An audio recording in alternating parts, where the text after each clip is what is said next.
Langit dan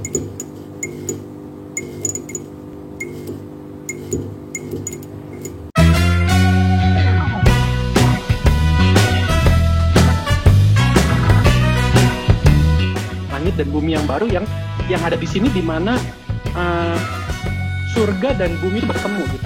Jadi bukan kita naik ke surga, justru surga yang malah turun ke bumi. Jadi ada. Hai semuanya, kenalin nama aku Rahel dan Timothy. selamat datang di iPod, obrolan kebenaran tanpa deg-degan. Yes, dan di podcast kali ini kita akan sama-sama berdiskusi tentang kekristenan dan sharing juga tentang pengalaman hidup juga dong ya. Bener banget. Nah, jadi buat saudara-saudari yang punya pertanyaan, bisa banget nih tulis di kolom komentar atau DM ke Instagram @fegimmanuel. Ya, terima kasih Rahel. Kali ini kita nggak cuma berdua kan ya, Chan? Bener banget. Nah, kita bakalan ada satu narasumber lagi. Siapa sih narasumber kita kali ini? Gimana kalau kita suruh orangnya muncul aja sekarang? Boleh. Silakan narasumber. Halo. Halo. Hai. Shalom. Rick, bisa kenalin dulu nih. Mungkin kan banyak yang belum kenal. Oke, shalom semuanya. Kenalin, nama gue Rick Ruben, ex-FEG. Maksudnya dulu pernah pelayanan di FEG. Dan berencana kembali kok. Sekarang domisili di Tangerang, di BSD. Gerejanya di GKY BSD. Oke. Nah. Oke, sip. Nah, kali ini kita udah nyiapin satu pertanyaan kan, Cel, buat narasumber kita tentunya. Yes, bener banget. Kita bisa langsung mulai aja kali ya. Jadi, Boleh. episode kali ini kita akan bahas tentang kenapa sih Tuhan menciptakan dunia ini kalau pada akhirnya akan dihancurkan. Gimana nih, Rick? Ya, gimana? Kalau menurut kalian gimana? Dunia akan dihancurkan nggak? Menurut aku sih, iya sih, dihancurkan ya. Karena, ya menurut sudut pandang ilmiah gitu, kayaknya juga ekosistem kita juga semakin parah kayak gitu. Dan secara teoritis sih, kayaknya bakalan hancur juga, Enda. Jawabannya ilmiah ya kalau Gundul. Kalau Iya. Rahel gimana, Rahel? Gue setuju sih, soalnya kayak dengan atau dengan tidaknya Tuhan menghancurkan pun, manusia sendiri sudah menghancurkan dunia yang udah Tuhan ciptakan dengan baik ini, dengan kelakuan-kelakuan mereka. Bener nggak sih? Kita sih sebenarnya, kita kan juga manusia, nah. Iya. Kalau Rick, gimana Rick? Kalau Rahel kayaknya nada-nadanya dari pengalaman hidup kayaknya menjawabnya itu dari. Loh. Kalau Gundul dari ilmiah kan. Iya, benar. Kok gitu? Nah, kalau gue dari Alkitab dong, asik. Wah, boleh lah. berarti kita nggak salah nih ngundang narasumber kita kali ini. At least nggak akan sesat lah ya, harusnya. Tapi kalau mau baca ya di Alkitab nggak tahu deh, karena mungkin gue juga waktu ini ngomongnya gue atau saya atau bebas aja lah ya. Ya, bebas. Boleh ya. Iya. Kalau gue dulu waktu kecil bacanya tuh dengernya ya, kan nuansanya kayak dunia ini bakal kiamat gitu ya. Terus kayak nanti ada kayak nggak tahu deh, kalau lu sempat nonton nggak tuh film 2012 tuh sempat booming banget kan zaman kita SMA, generasi 95 pasti waktu SMA lah. Ya. Terus kayak rame banget. Tapi Rick, kalau misalnya film 2012 itu kan terakhirnya bukan semuanya mati gitu kan, masih ada sekelompok orang yang masih hidup, ada kan? Ya. Iya. Tapi kan maksudnya gambarannya tuh kayak mengerikan lah, maksudnya kayak dunia ini kayak diputar balikin, kayak ada gambaran air bah lagi gitu loh. Okay. Terus ya maksudnya kayak gambaran-gambaran kiamat. Well, beberapa passage dalam Alkitab juga ada yang memang menggambarkan seperti itu. Dan ini memang perdebatan ya, apakah nantinya tuh dihancurkan atau tidak. Tetapi kalau misalnya kita lihat di dalam final state ya, ini kalau gua ngomong final state itu berarti keadaan akhir gitu ya. Keadaan akhir itu mostly para penafsir kekristenan, ya maksudnya para teolog itu percaya bahwa kita akan ada di langit dan bumi yang baru. Oke. Nah, perkataan baru inilah yang mungkin jadinya diperdebatkan, apakah langit bumi baru ini itu adalah sesuatu yang seperti udah dihancurin terus di remake lagi, dibikin yang baru, atau sebenarnya baru ini hanya secara kualitas gitu. Jadi gambarannya ini seperti direnovasi gitu lah. Kayak misalnya bilang kayaknya ini masa-masa COVID gini rambut lu rambut baru, Dul. Gue bilang gitu misalnya. Nah, Kan benar. rambut baru itu bukan sesuatu yang misalnya benar-benar rambut baru, tapi sebenarnya secara substance itu adalah rambut lo, tapi ya dimodified lah gitu. Sesuatu yang sepertinya secara kualitas dibikin baru gitu. Nah, Oke. gue sendiri lebih berpandangan yang seperti ini gitu. Jadi nggak benar-benar dihancurin. Jadi kalau misalnya pertanyaan apakah dunia ini dihancurin, ya menurut gue itu pertanyaannya yang salah gitu. Maksudnya di dalam asumsi teologis gue sendiri, bahwa gue percaya bahwa dunia ini tidak akan dihancurkan, tetapi justru akan direstorasi lah. Mungkin bahasanya kurang familiar ya. Di restore tuh berarti akan dibalikan kembali, ditebus kembali sebagaimana nanti seperti di penciptaan, bahwa segala sesuatunya ini akan sangat baik, akan terlihat sangat baik. Dan inilah final state kita, bahwa kita berada di dalam langit dan bumi yang baru gitu. Ini bukan cuma new normal ya, tapi new heaven and new earth gitu. Oke. Itu sih Tapi kalau sebelum misalnya masuk ke masalah restorasi, lu tadi kan bilang bahwa kita akan dibuat sesuatu yang baru kayak gitu. Gua jadi kepikiran kayak misalnya kita ada barang bekas deh, atau misalnya logam bekas atau plastik bekas kayak gitu. Nah itu kita kan kenal istilah recycle kayak gitu. Apakah kita bisa memakai istilah recycle gitu di dalam proses pembaruan ini? Jadi substansinya tetap sama, tetap plastik ataupun tetap logam, tapi diperbarui bentuknya dan menjadi sesuatu yang bermakna lagi. Ngerti nggak? ya, kalau misalnya, ya, ini kan maksudnya penggunaan kata aja ya, setuju juga dengan kata recycle atau enggak gitu ya. Oke. Maksudnya kalau secara Alkitab nggak ada, maksudnya nggak muncul kata recycle itu. Yang mengkonotasikan recycle juga nggak muncul. Jadi mungkin asumsi gue kurang kuat kata recycle itu, karena mungkin kata recycle itu mungkin masih banyak kayak apa ya, mungkin masih banyak kesamaannya, mungkin nggak terlalu besar-besaran perubahannya. Kan kalau recycle kan sebenarnya ya mungkin barangnya itu seperti berganti fungsi, tetapi mungkin keadaan barangnya seperti itu gitu. Mungkin ya kalau misalnya mau pakai kata recycle, atau misalnya mungkin beberapa daerah nggak punya banyak kosakata gitu, mereka cuman mungkin artinya recycle doang, bisa dibilang recycle yang besar-besaran lah, recycle yang masif gitu, sampai perubahan kualitas itu ya. Makanya dibilang bahwa nanti gambaran tubuh kebangkitan, kita ini kan punya tubuh kebangkitan nih, 1 Korintus 15 tuh lagi jelasin tuh dari kebangkitan Yesus, terus masuk tuh ke kebangkitan kita, bahwa tubuh kita ini juga dibangkitkan.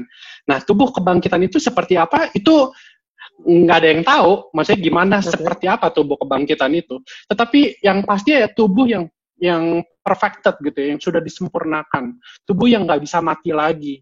Jadi lebih daripada sekedar recycle, tapi renewal. Jadi benar-benar diperbaharui, tetapi tetap maksudnya gambarannya bukan Rick yang berbeda atau bukan substansi yang berbeda, tetapi tetap orang yang sama gitu ya, tetap Rick yang sama yang nanti akan diberikan tubuh kebangkitan. Cuman biasa orang yang berargumen ya, yang misalnya yang punya pandangan ini biasa di against-nya tuh misalnya gimana dengan orang yang misalnya meninggalnya jatuh dari pesawat yang kayak ke laut gitu. Itu kan benar-benar mungkin mayatnya udah hancur gitu loh.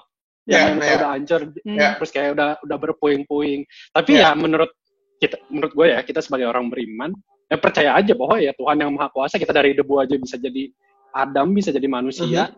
Ya demikian juga ya Tuhan mungkin bisa ya compile lagi semua partikelnya, atau kita yang udah berceceran ya untuk yang korban-korban itu ya, untuk mendapatkan tubuh kebangkitan. Ini assuming aja gitu kan. Ya, ngerti maksudnya recycle. Kalau si Rahel gimana, Cuk? Menurut aku sih jadi ada pertanyaan gini sih, kan dari tadi bilang bahwa buminya akan diperbaharui bukan dihancurkan. Tapi kenapa kalau kita baca Wahyu gitu, somehow digambarkannya seperti banyak malapetaka, seakan-akan bumi itu akan dihancurkan. Misalnya dengan ada 7 materai dan segala macamnya itu. Itu kenapa kok penggambarannya seakan-akan seperti itu?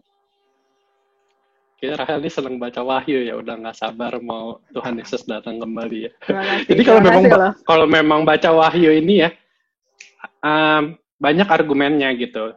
Maksudnya ada yang misalnya percaya nanti itu berjalan secara kronologis. Jadi misalnya nanti ada Tuhan Yesus datang, ada pengangkatan dulu, rapture. Kalian juga mungkin familiar dengan konsep rapture, pengangkatan, itu biasa suka ada di film-film, atau tiba-tiba kita diangkat, ngilang, terus ada masa-masa penderitaan, terus Tuhan Yesus datang, terus mendirikan kerajaan 1000 tahun, itu juga ada di Wahyu 20, terus terakhir itu perang Armageddon. Nah, gambaran seperti misalnya tribulasi ya, masa-masa tribulasi ini artinya penyiksaan ya, penderitaan ya, masa-masa tribulasi, nanti masa-masa perang Armageddon, itu tuh memang gambarannya kayak apa ya, ya udah gambaran kiamat gitu, gambaran kiamat. Well, mungkin bagian-bagian ini kita bisa perdebatkan di dalam satu subtema khusus lagi ya, bicara soal misalnya tentang penafsiran kitab Wahyu atau apa. Tetapi regardless daripada setiap para penafsiran yang ada, tetap ending state-nya itu di langit dan bumi ini gitu.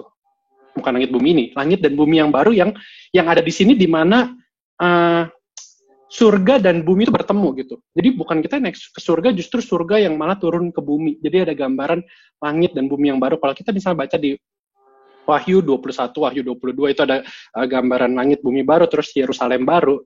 Itu benar-benar gambaran dunia yang diperbaharui gitu yang sekarang.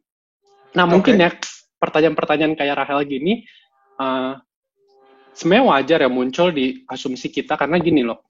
Kita seringkali punya pemikiran bahwa yang materi ini sifatnya agak jahat gitu. Maksudnya nanti kita ini yang penting roh kita diselamatkan. Kita akan dibawa ke realm atau state yang berbeda lah dari bumi ini gitu, yaitu surga. Kita seperti tujuan kita tuh escape dari dunia ini. Makanya kita nanya, kalau misalnya kamu diselamatkan, kamu yakin nggak masuk ke surga gitu. Seperti kita punya final state-nya dunia ini akan hancur gitu, dan nantinya ya udah yang penting gue masuk surga di dalam roh gitu. Nah, tapi kalau mau konsisten dengan lihat cerita Alkitab, misalnya ada tubuh kebangkitan, kita konsisten dengan penciptaan, bagaimana Tuhan menciptakan dunia ini. Makanya menarik ya, seorang teolog ya, namanya Anthony Hoekema, dia bilang kalau justru nanti dunia ini dihancurin, benar-benar totally hancur ya, itu sepertinya iblis yang menang, setan yang menang, dan Allah yang kalah. Karena Allah ciptain, tujuannya di awal kan dia ciptain bumi.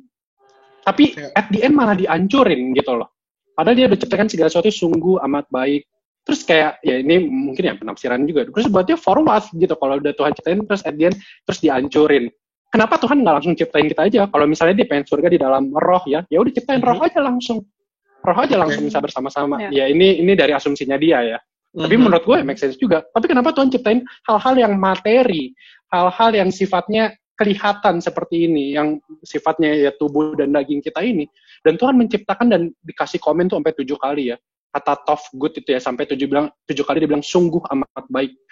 Dan ini menggambarkan ya bahwa Tuhan nggak hostile kok dengan hal-hal yang material. Tapi gimana justru dunia ini itu bisa jadi, si John Calvin ya bilang bahwa ini adalah teater kemuliaan Allah gitu. Jadi hal-hal yang materi ini pun bisa dipakai untuk memuliakan Tuhan, dan kita punya pengharapan bahwa suatu saat dunia ini, meskipun ya gambaran penyucian dunia ini, nah itu juga boleh mungkin nanti boleh kita diskusikan juga.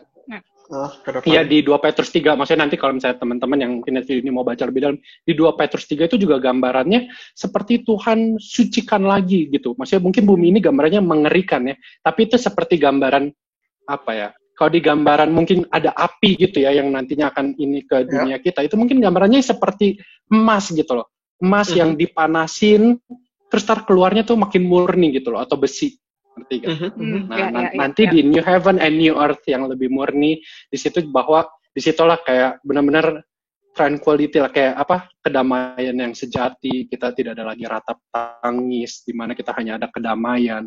Jadi benar-benar ya seperti kayak lagu himne ya bilang, this is my father's world.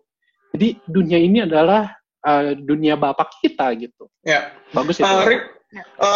Nyambung lagi ke tadi kan lu coba jelasin bahwa bumi kita yang sekarang ini akan lebih dimurnikan lagi, akan dikembalikan lagi pada mulanya. Apa sih tujuan Allah gitu menciptakan langit dan bumi kita ini? Kalau menurut pernyataan itu, gue jadi kepikiran bahwa pada saatnya nanti Allah akan mengembalikan bumi ini seperti mulanya, yaitu ketika Allah menciptakan bumi, secara khusus Taman Eden gitu misalnya. Apakah pada saatnya nanti situasi bumi kita akan kembali pada mulanya Allah menciptakan itu sendiri? Iya, justru mungkin rasanya gambaranku ya terhadap nanti langit dan bumi baru, ini kan nggak benar-benar didetailkan ya, meskipun nanti ada kayak nama-nama sungainya tuh muncul di Wahyu ya, tapi nggak digambarin secara detail, tapi ya gue rasa sedikit banyak kok rasanya mirip ya dengan gambaran Taman Eden gitu. Gambaran Taman Eden tuh maksudnya adalah gambar ya di mana ada material, di mana manusia itu bisa melayani Tuhan. Bukan gambaran seperti kita roh yang ngawang-ngawang, terus nyanyi-nyanyi lagu ini, kita nyanyi lagu himne dengan para malaikat, atau misalnya gambaran-gambaran yang spiritual seperti itu. Tapi gambaran, ya justru yang aku harapkan juga sebagai manusia gitu, bahwa gambarannya ya nanti kita ada dalam tubuh kebangkitan. Nah, menarik di dalam Wahyu 21 itu, Wahyu 21-22, itu gambarnya memang bukan taman. Di sana dibilangnya kan kota ya, Yerusalem baru. Yerusalem itu, buat orang-orang Yahudi itu tempat apa? Tes sekolah minggu. Yerusalem adalah tempat bait Allah, oke. Nah, bait Allah, buat orang Yahudi itu, di dalam teologi mereka, bait Allah itu adalah tempat di mana itu ruang maha suci itu ya. Seperti ada Tuhan yang bersemayam di sana, itu kan tabut perjanjian ya. Jadi seperti surga dan bumi itu bersatu. Itu tuh di Yerusalem secara in particular di bait Allah. Nah, ini nanti akan mendapatkan penggenapannya secara sempurna di mana di Wahyu, bahwa tidak lagi dibatasi di dalam bait Allah. Terus Yesus ngomong sendiri kan bahwa dia sendiri adalah bait Allah yang baru. Dan nantinya bait Allah itu gambarannya ya, kalau Yehezkiel itu di pasal terakhir, di pasal 40-48, dia punya penglihatan akan suatu bait Allah yang baru itu di masa yang akan datang. Itu seperti, tentu gambarnya bukan bait Allah lagi, tapi kan di sana kita sudah mendapatkan apa? Presence Yesus yang sejati gitu loh. Kita udah bisa Allah bertemu dengan dunia secara kepenuhannya dengan manusia. Jadi memang gambaran ini akan seperti direstorasi, tapi tidak full seperti taman. Saya rasa itu mungkin lebih kayak kota ya. Jadi kayak kota taman lah. Tim Keller tuh bilang itu sebagai kota taman. Jadi gambaran Yerusalem baru, terus di gambarnya juga tetap ada kayak sungai-sungai gitu tuh di Wahyu, itu menarik. Jadi kotanya itu pun asri lah, kayak Berlin gitu lah, mungkin banyak AC-nya mungkin. Nah, itu juga menarik ya di Roma 8 ya, di Roma 8 itu tulis ayat 23 sampai 25, dia bilang bahwa semua makhluk mengeluh akan adanya suatu pembebasan, akan ada suatunya restoration. Jadi bukan cuma manusia loh, even semua makhluk gitu. Jadi ini yang menunjukkan bahwa ya benar bahwa dunia ini suatu saat pasti akan di-restore. Ya bukan gambaran yang dihancurin blast hilang gitu, tapi suatu gambaran yang ya Tuhan akan perbaharui. Tuhan, mungkin kita buka Alkitab satu ayat ya, biar mungkin boleh. Ini Yesus sendiri mungkin yang ngomong. Ya benar deh, Yesus yang ngomong di Matius 19 ayat 28.